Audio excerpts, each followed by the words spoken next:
Hey there, cats and kitties. I am the Blues Man, Johnny Blues, and with this video I'll be discussing some brief thoughts on the 6th episode of anime series Suisei no Gargantia. In the early going of this episode, I was actually somewhat surprised that, for all intents and purposes, it was set to be another relaxing affair, much akin to the previous episode. However, though it seemed to start off in a similar fashion, things like Leto seeking employment, things not quite working out, his giving it up for the sake of his machine Caliber taking over and such, this time out things took a much more personal direction, I think, with less emphasis on laughs and more so on the longevity of Leto's survival on Gargantia. There's a charm that this series embodies. It captivates me as a viewer, from the mystical yet still scientifically explained natural phenomena of the forces of nature at work around this floating city, to the pathos and the humor, which are so well intermingled that one can beset the other at a moment's notice and still carry an effective impact, whichever way it goes. From the start, for example, I got a pretty good chuckle out of Leto's incredulity at being, as he sees it, seemingly overpaid for a job well done previous episode. He simply cannot fathom what currency is meant for, and what he does grasp of it, largely pertaining to the foodstuffs of survival, is so severely limited to one item, seaweed bread, that he's certain with the money he has left over that it's probably an accident that he's gotten so much of it in the first place, and is, by degrees, unwarranted to him. And so we see Amy and later Pinion trying to help Leto in his endeavor to understanding what spending that money means. But we also again get a passing glimpse of the world Leto came from, how, in a sense, topsy-turvy the alliance of humankind was. He's been bred to look no further than the barest essentials, for efficiency's sake.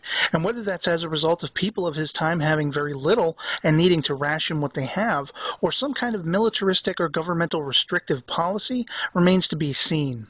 And I get a kick, too, out of how Leto and Chamber, his Caliber's AI, sometimes don't see eye to eye on things. In the case of Leto's attempting to catch fish, and failing, as he doesn't know how to swim, Chamber first decrees his lack of being included is inefficient. And so we see, once failure rears its head, those roles exchanged again. Only, and somewhat comically, Chamber isn't quite up to the task by itself either. This exchange, though, brought to mind the question of whether or not Chamber could ever be brought to so disagree with Leto that it might be capable of turning on him. Probably not, with the series' length being a consideration, as it would open up a whole nother can of worms, but it's an interesting thing to contemplate just what Leto and the people of Gargantia would do if it ever happened. Contrary to this, though, do we see that it's actually their working in tandem that reaps the most rewards, successfully snagging a ton of the much sought-after fish as a result. But apart from this, Leto is being given other foods for thought as well, from being persuaded by the likes of both Pinion and Bellows to consider their respective forms of employ salvaging as one he might pursue. Pinion using largely the seductive influence of wine, women, and song, and plates full of anything other than seaweed bread to try to win him over. Yet Bellows going with the much more practical rewards of the educational aspects of the trade, which appeals more broadly to Leto's thinking. But this appeal isn't to say that Leto hasn't had an eye on the romantic side of things per se either, as we can see him casting lingering glances toward Amy as she and her friends are performing a dance on stage at the unfolding festival. Largely we're seeing Leto opening up to this world little by little, finding that as open as his eyes usually are, and as battle-ready as he always tends to be, there is much more to life and living. And each new day is sharing with him an evolving perspective on things he's never before taken the time to consider or see. And while he and Amy later share somewhat of a romantic interlude where she reenacts her entrancing dance for him, we also see Leto reacting to what appears at first to be lightning, preceded by the brilliant, ethereal, Aurora Borealis-style light show that serves as Amy's backdrop. This reaction, though, leaves him seeming to be altogether jumpy, as we see that he becomes pensive, eager to protect Amy as he assumes an enemy attack to be imminent. But we come to find toward the end of this episode, as Leto's decided to go with Bellows between his two salvaging employment choices, that perhaps his instincts aren't so misdirected as we may have at first assumed.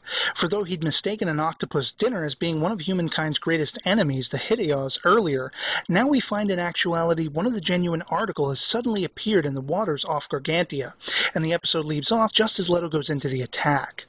This cliffhanger was what made the episode for me by the end, because while I thoroughly enjoyed enjoyed it all the way through, I was really wary of the possibility that it would end without any sense of dread or threat of trouble to come, which I'd begun to feel was really needed at this point. Sure enough, it was pitch perfectly timed, lending an overall legitimacy to everything that we'd seen previous to this.